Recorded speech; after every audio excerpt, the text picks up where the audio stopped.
بسم اللہ الرحمن الرحیم۔ ام المومنین حضرت حفصہ رضی اللہ تعالی عنہ کے والد گرامی حضرت عمر فاروق رضی اللہ تعالی عنہ چھٹے سال نبوت میں نور اسلام سے بہروور ہوئے اور اسی دوران ان کے تمام اہل خانہ اس دولت سے سرفراز ہوئے۔ حضرت حفصہ بنت عمر ابن خطاب اس منزل میں قدم رکھ چکی تھیں جبکہ شادی کر دینی چاہیے، چنانچہ بیٹی کے رشتے کے لیے ان کی نظر انتخاب حضرت خنیس بن حذیفہ رضی اللہ تعالی عنہ پر پڑی، چنانچہ دونوں کی شادی کر دی گئی۔ وہ ہنسی خوشی زندگی کے دن گزارنے لگی۔ اسلام اور کفر کی پہلی مدبھیڑ میدان بدر میں ہوئی۔ اس دن رمضان المبارک کی 17 تاریخ اور 2 سن ہجری تھا۔ اس غزوہ میں حضرت حفصہ بنت عمر کے شوہر حضرت خنیس بن حذیفہ بھی شریک تھے۔ بڑی پامردی اور جواں مردی سے دشمنوں کے خلاف لڑتے رہے اور خوب لڑے، دشمن کو مارا بھی اور خود بھی زخم کھائے اور اتنے زخم کھائے کہ چور چور ہو گئے۔ اسی حالت میں انہیں واپس مدینہ منورہ لایا گیا، جہاں انہوں نے غزوہ بدر میں کھائے ہوئے زخموں کی بدولت جام شہادت نوش کیا۔ جب حضرت حفصہ اپنے خاوند کی رفاقت اور محبت سے محروم ہوئی اور بیوگی کی چادر اوڑھی تو اس وقت ان کی عمر 21 سال تھی۔ جب عدت کی مدت پوری ہوئی تو لامحالہ اپنی جوان بیٹی کے عقد کی فکر ان کے والد حضرت عمر کو ستانے لگی۔ تمنا تھی کہ جلد سے جلد اس کا گھر دوبارہ آباد ہو جائے اور وہ اس تلاش میں تھے کہ کوئی قابل اعتماد رفیق زندگی اس کے لیے مل جائے۔ وہ اسی تذبذب میں تھے۔ ان کا خیال حضرت عثمان غنی کی طرف گیا۔ میرا خیال ہے مجھے عثمان سے بات کرنی چاہیے۔ اس خیال کے آتے ہی ان کے دل و دماغ میں اطمینان کی لہر دوڑ گئی اور پھر وہ حضرت عثمان کے گھر کی طرف چل پڑے۔ وہ اس وقت گھر پر ہی تھے۔ بڑے تپاک اور محبت سے حضرت عمر کو ملے۔ ایک عرض تمہارے پاس لے آئی۔ حضرت عمر رضی اللہ تعالی عنہ نے گفتگو کا آغاز کیا۔ کہو۔ حضرت عثمان غنی رضی اللہ تعالی عنہ ہمہ تن گوش ہو گئے۔ تم جانتے ہو حفصہ بیوہ ہو چکی ہے۔ میں چاہتا ہوں کہ تم اس سے شادی کر لو۔ مجھے چند دن دو، سوچ کر جواب دوں گا۔ حضرت عثمان غنی رضی اللہ تعالی عنہ نے جواب دیا۔ کچھ دنوں کے بعد حضرت عمر رضی اللہ تعالی عنہ پھر حضرت عثمان غنی رضی اللہ تعالی عنہ سے ملے۔ انہیں یقین تھا کہ عثمان مثبت جواب دیں گے۔ کیا سوچا ہے تم نے حفصہ کے بارے میں؟ حضرت عمر رضی اللہ تعالی عنہ نے پوچھا۔ فی الحال میرا نکاح کرنے کا ارادہ نہیں ہے، حضرت عثمان رضی اللہ تعالی عنہ نے جواب دیا۔ یہ جواب حضرت عمر رضی اللہ تعالی عنہ کی توقع کے خلاف تھا۔ پھر وہ ابو بکر صدیق رضی اللہ تعالی عنہ کے گھر کی طرف چل پڑے۔ دونوں دوست بڑے پیار اور محبت سے ملے۔ تھوڑی دیر حضور اکرم صلی اللہ علیہ وآلہ وسلم کے ذکر سے سکون حاصل کرتے رہے اور پھر حضرت ابو بکر صدیق رضی اللہ تعالی عنہ نے کہا، عمر کس کام سے آئے ہو؟ ہاں، انہوں نے جواب دیا۔ کہو۔ حضرت ابو بکر صدیق رضی اللہ تعالی عنہ نے اپنی پوری توجہ ان کی جانب مذکور کر دی۔ تم جانتے ہو حفصہ بیوہ ہے؟ بالکل جانتا ہوں۔ تم اس کو اپنے حوالہ عقد میں لے لو، حضرت عمر رضی اللہ تعالی عنہ نے کہا اور غور سے حضرت ابو بکر صدیق رضی اللہ تعالی عنہ کا چہرہ دیکھنے لگے اور کان ان کی آواز سننے کے لیے منتظر تھے کہ کیا جواب دیتے ہیں، مگر انہوں نے اس بات کا جواب نہ دیا اور اسی طرح خاموشی میں کچھ وقت گزر گیا اور پھر حضرت عمر رضی اللہ تعالی عنہ اٹھ کر چلے گئے۔ انہیں اپنے دوست اور دینی بھائی حضرت ابو بکر صدیق رضی اللہ تعالی عنہ کی خاموشی پر سخت تعجب تھا۔ وہ سوچ بھی نہیں سکتے تھے کہ وہ ایسا رویہ اختیار کریں گے۔ دماغ میں پھر سوچوں کا ہجوم ہونے لگا اور نظروں کے سامنے اور کہیں چہرے گھومنے لگے۔ وہ سوچ رہے تھے، اب کون ہے جس سے حفصہ کی بات کروں؟ بیٹی کے مستقبل نے انہیں سوچوں کی گہرے پانیوں میں اتار رکھا تھا۔ ایک دن وہ بارگاہ نبوی صلی اللہ علیہ وآلہ وسلم میں حاضر ہوئے اور عرض کی، یا رسول اللہ صلی اللہ علیہ وآلہ وسلم، میں نے حفصہ سے شادی کے لیے عثمان رضی اللہ تعالی عنہ سے کہا تو انہوں نے صاف انکار کر دیا۔ ابو بکر صدیق رضی اللہ تعالی عنہ سے اس ضمن میں بات کی تو انہوں نے چپ سادھ لی۔ اپنی مراد کی وجہ پریشانی معلوم ہوئی تو حضور اکرم صلی اللہ علیہ وآلہ وسلم نے ارشاد فرمایا، فکر نہ کرو، حفصہ کی شادی اس شخص کے ساتھ ہوگی جو حضرت ابو بکر صدیق رضی اللہ تعالی عنہ اور حضرت عثمان غنی رضی اللہ تعالی عنہ سے افضل ہے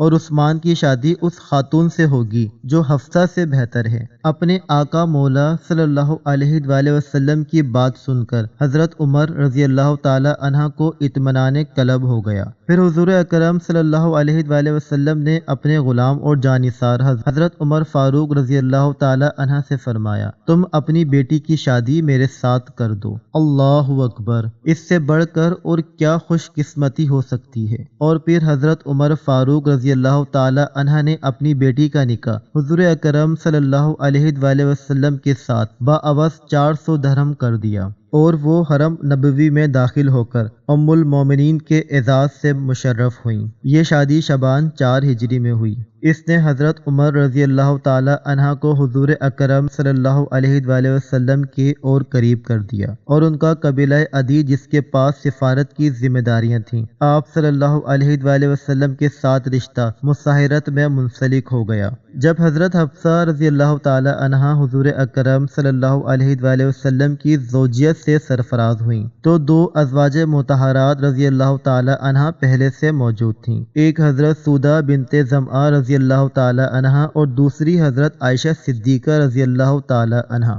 مسجد نبوی سے متصل ہی حضرت حارثہ بن نعمان رضی اللہ تعالی عنہ کے مکانات تھے۔ جب رسالت مآب صلی اللہ علیہ وآلہ وسلم کسی خاتون کو شرف زوجیت سے نوازتے تو وہ اپنا مکان خالی کر دیتے تھے۔ اس طرح انہوں نے یکے بعد دیگر تمام مکانات اپنے محبوب آقا صلی اللہ علیہ وآلہ وسلم کی نظر کر دیے تھے۔ ان میں 4 مکان تو کچی اینٹوں کے بنے ہوئے تھے اور 5 مکان گارے اور کھجور کی شاخوں کے تھے۔ شادی کے بعد حضرت حفصہ رضی اللہ تعالی عنہ کو جس مکان میں رکھا گیا وہ مشرق کی جانب تھا۔ حضرات شیخین رضی اللہ تعالی عنہ کے باہمی قریبی تعلقات کی وجہ سے امہات ام المومنین حضرت عائشہ صدیقہ رضی اللہ تعالی عنہ اور حضرت حفصہ رضی اللہ تعالی عنہ کی آپس میں گہری دوستی تھی، وہ ایک دوسرے کے بہت قریب تھیں۔ ام المومنین حضرت حفصہ رضی اللہ تعالی عنہ کے مزاج میں قدر تیزی تھی، لہذا بعض اوقات گھریلو ماحول میں معمولی سی تلخی پیدا ہو جاتی تھی، لیکن اس مبارک گھر میں جلد ہی یہ صورتحال محبت اور شفقت اور ملائمت اور نرمی کی شیرنی میں تبدیل ہو جاتی تھی۔ حضرت عمر فاروق رضی اللہ تعالی عنہ فرماتے ہیں، اللہ کی قسم ہم عہد جاہلیت میں عورتوں کو خاطر میں نہ لاتے تھے اور دبا کر رکھتے تھے۔ جب ہم مدینے آئے تو ہمیں یہاں ایسے لوگ بھی ملے جن پر ان کی بیویاں حاوی تھیں، اور یہی سبق ہماری عورتیں ان سے سیکھنے لگیں۔ ایک دفعہ کسی کام سے متعلق کسی سے مشورہ کر رہا تھا، میری بیوی کہنے لگی ایسا اور ایسا کر لو۔ میں نے کہا تمہیں اس بات سے کیا واسطہ؟ بیوی نے جواب دیا، تعجب ہے کہ آپ اپنے کام میں کسی کی مداخلت گوارا نہیں کرتے، حالانکہ آپ کی بیٹی رسول اللہ صلی اللہ علیہ وآلہ وسلم سے تکرار کرتی ہے، جو آپ صلی اللہ علیہ وآلہ وسلم کی رنجیدگی کا باعث بنتی ہے۔ یہ سن کر میں نے اپنی چادر سنبھالی اور سیدھا بیٹی حفصہ رضی اللہ تعالی عنہ کے گھر گیا۔ وہ مجھے دیکھ کر خوش ہوئی۔ میں نے پوچھا، بیٹی کیا تم حضور اکرم صلی اللہ علیہ وآلہ وسلم سے تکرار کرتی ہو اور جواب دیتی ہو جو انہیں گرہ گزرتی ہے؟ ہاں، بیٹی نے جواب دیا۔ کیا تم اللہ اور اس کے رسول صلی اللہ علیہ وآلہ وسلم کے غضب سے نہیں ڈرتی ہو جو ایسا کرتی ہو؟ اور پھر میں نے اس سے کہا، اللہ کے رسول صلی اللہ علیہ وآلہ وسلم سے کبھی کوئی ایسی بات نہ کرنا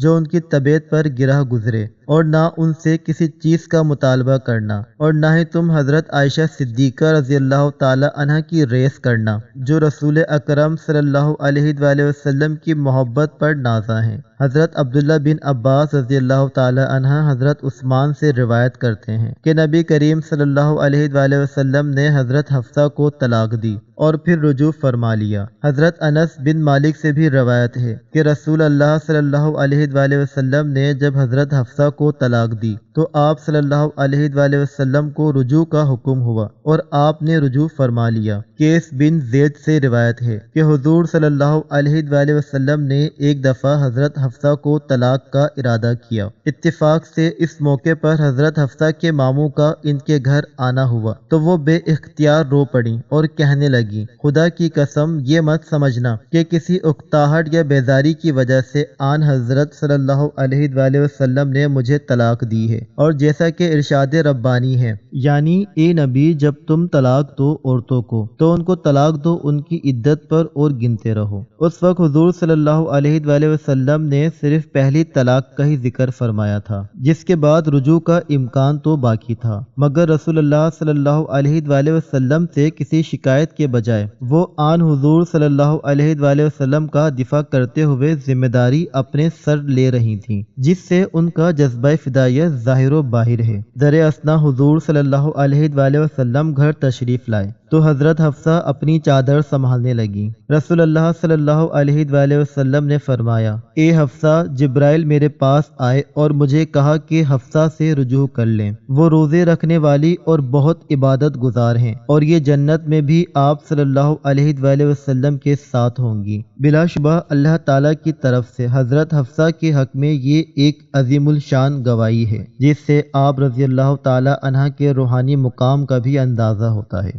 دوسری روایت میں ذکر ہے کہ حضرت حفصہ کی طلاق کی اطلاع جب حضرت عمر کو پہنچی تو انہوں نے سخت فکر مندی اور گھبراہٹ کے عالم میں اپنے سر پر خاک ڈال کر کہا کہ جب میری بیٹی رسول اللہ صلی اللہ علیہ وآلہ وسلم کے عقد میں نہیں رہے گی تو اللہ تعالیٰ عمر کی کیا پرواہ کرے گا۔ حضرت عمر کا یہ رد عمل ان کی کمال عاجزی اور انکساری کے ساتھ محبت رسول صلی اللہ علیہ وآلہ وسلم کو ظاہر کرتا ہے۔ الغرض حضرت عمر اپنی تمام جرات اور حوصلہ مندی کے باوجود بہت فکر مند ہوئے کہ یہ رشتہ نہ رہا تو خدا معلوم کیا بنے گا۔ اللہ تعالیٰ نے ان کی التجا سنی، چنانچہ دوسری روایت کے مطابق آن حضرت صلی اللہ علیہ وآلہ وسلم نے اس موقع پر یہ بھی فرمایا، اللہ تعالیٰ نے مجھے حفصہ سے رجوع کا حکم دیا ہے، اور اس کا ایک سبب حضرت عمر رضی اللہ تعالی عنہ پر اللہ کی رحمت اور شفقت کا اظہار بھی ہے، چنانچہ آپ صلی اللہ علیہ وآلہ وسلم نے طلاق سے رجوع کر لیا۔